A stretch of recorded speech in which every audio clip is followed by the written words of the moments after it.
Hi, everybody. Welcome back to 3 a.m. Thoughts, the messy road to motherhood.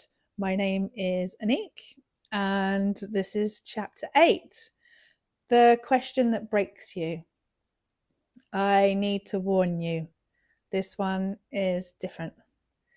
This is the chapter where I had to ask myself questions I never wanted to face, questions that broke me, questions that every woman on a fertility journey asks herself at some point. Usually alone, usually crying.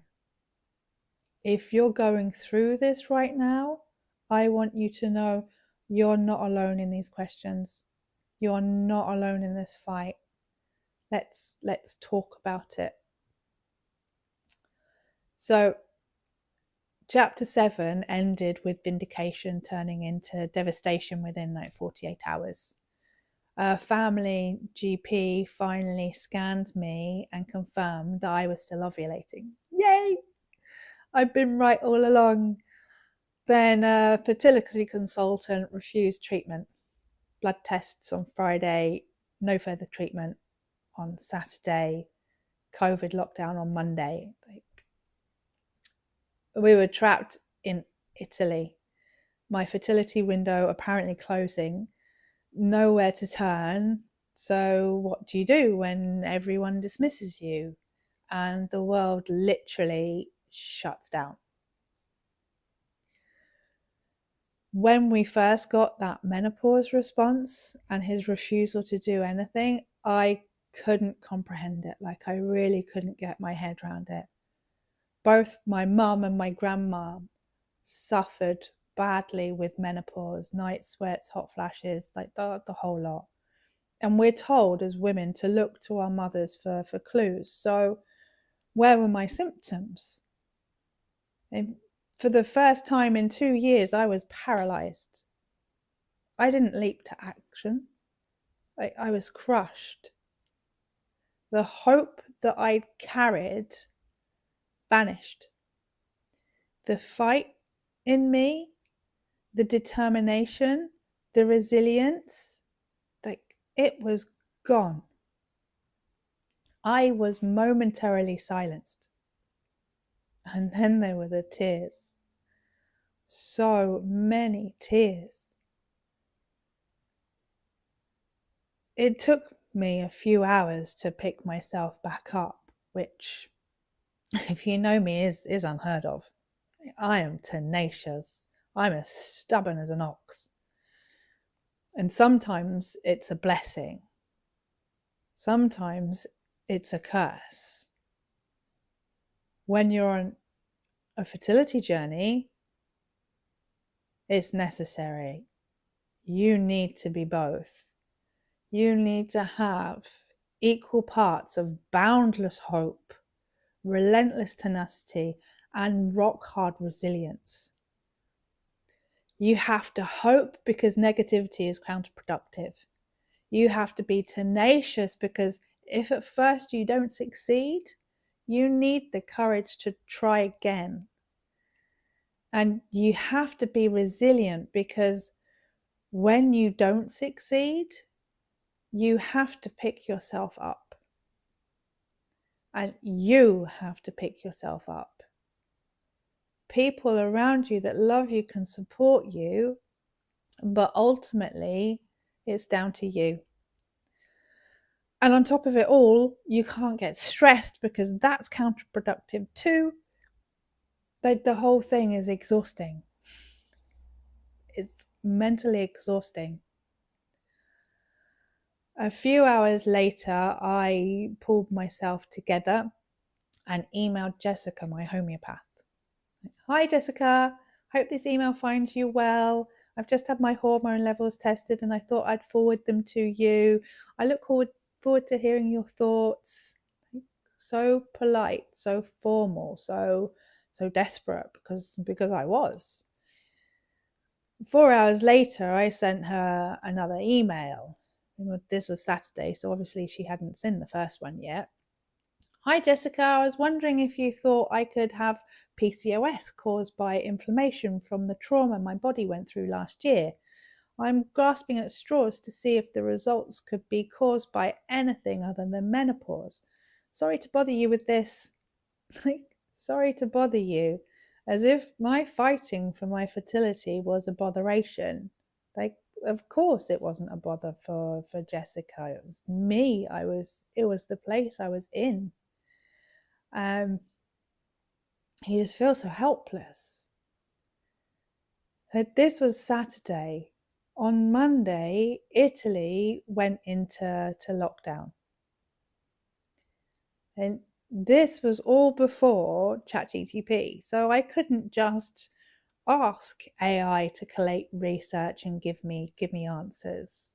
It was a manual Google search, endless tabs, cross-referencing, dismissing myths, trying to understand what was happening when everyone who should help me wrote me off. Jessica responded promptly on Monday and sourced a remedy to stimulate my ovaries, which was posted out a couple of days later. Like Huri, Jessica is someone you want in your corner, somebody who works with you with the information at hand to give you honest, informed options without any agenda. Okay? Lockdown hit Italy hard and it was strict, not like the UK. You could only go out for essentials, emergencies, and to walk your dog. So obviously there are a lot of people out walking their stuffed dog. Running, my therapy, my way to work through problems was completely off the table. I couldn't pound my anger into the streets. But being a fertility journey, too much exercise isn't good for fertility either. The fertility journey is like a tightrope, honestly. If you're in there and you're on your fertility journey, I know you get it. So HIT became my thing, but it didn't have the same effect. We were trapped. My lifestyle slipped. I had a wine or two in the evenings. I was teetering on what's the point? What's the point? I mean, I was still certain that I wasn't in menopause. I mean, where was perimenopause? What happened to that? But I couldn't get anybody to listen. GPs were fixating on one hormone, looking at my reproductive system and digestive system separately. No one would join the dots despite all my protests. And what I didn't understand at this point, which I kind of found out later, was that fertility clinic doctors aren't fertility specialists. They're specialists in getting you pregnant. If you have any complications outside that, they don't know. I mean, obviously, I'm basing it on the experience that I've had with fertility doctors in clinics. And so they might not all be like that. But everywhere I turned, I was dismissed because I was over 40. I was in menopause. I was over 40. I was in menopause. That was it. I'd never faced this prejudice before, and especially not from medical professionals. I felt powerless. My mum suggested a UK fertility clinic. Someone we knew who was in her 40s had used them successfully with her own eggs. And this thought, this suggestion, led me to the biggest decision I've ever had to face. And it's one of the biggest decisions that women have to face on their fertility journey. What am I willing and happy to do to have a child? It seems simple, but it's not. It's loaded with emotion, and it's difficult. If you're in the fertility journey, I understand it's really difficult to explain. So, what was I willing to do? IVF, obviously, I'd accepted that. But donor eggs?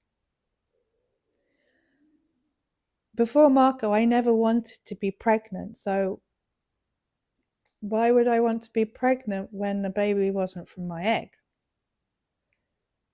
Would I bond with the baby in the same way as a mother does with a baby from her own egg? Would I love them the same, or would that be different? Would they, more importantly, love me?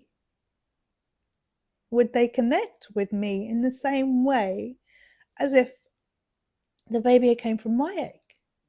Would our chemistry be different? Or would they look anything like me?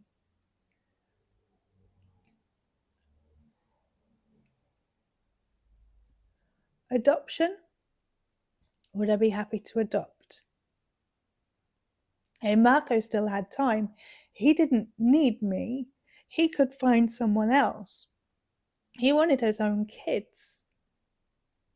So why would he go through all this when it could be easier with somebody else? As you can see, my mind went to quite a dark place. And I remember sitting on a bench outside his family home, bawling down the phone, first to my mum, and then to one of my best friends who just recovered from 10 weeks of having COVID. I was babbling incoherently.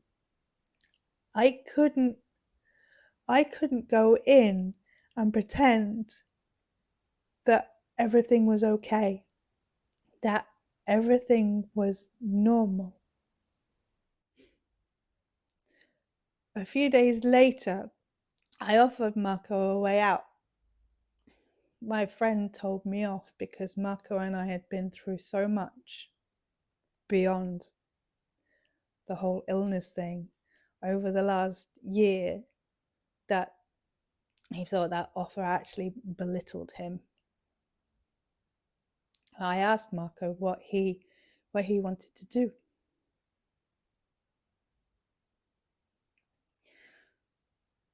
The response I got: I'm happy with whatever you're comfortable with.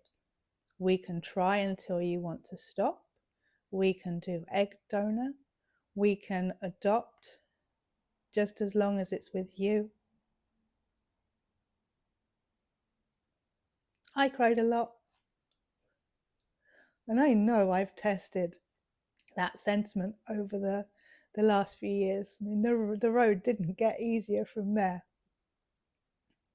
I had a lot more fight left in me. But I can say now, although it was brutally hard, because it was, I'm fully in love with the outcome. We decided to contact the UK fertility clinic. We head back in July after experienced tourist-free Sicily and Rome. We booked a virtual open day for June the 30th, 2022. 2020 even. The roller coaster wasn't done. I wasn't done. In the next chapter, we'll talk about that Zoom consultation, the journey back to the UK, and the scan that showed something the consultant didn't expect. If you're facing these questions right now about donor eggs, adoption, how far you'll go, whether your partner should find somebody easier, please let me know. You're not alone. these questions break us all, and there's no shame in that. This chapter for me was hard for me to write, and it was hard for me to talk about. It was harder than I was expecting. Like, your voice deserves to be heard. Our voices deserve to be heard. Always. Subscribe for the next chapter. Drop a comment if this resonated. Share your story. This is a safe space. Take care of yourselves always.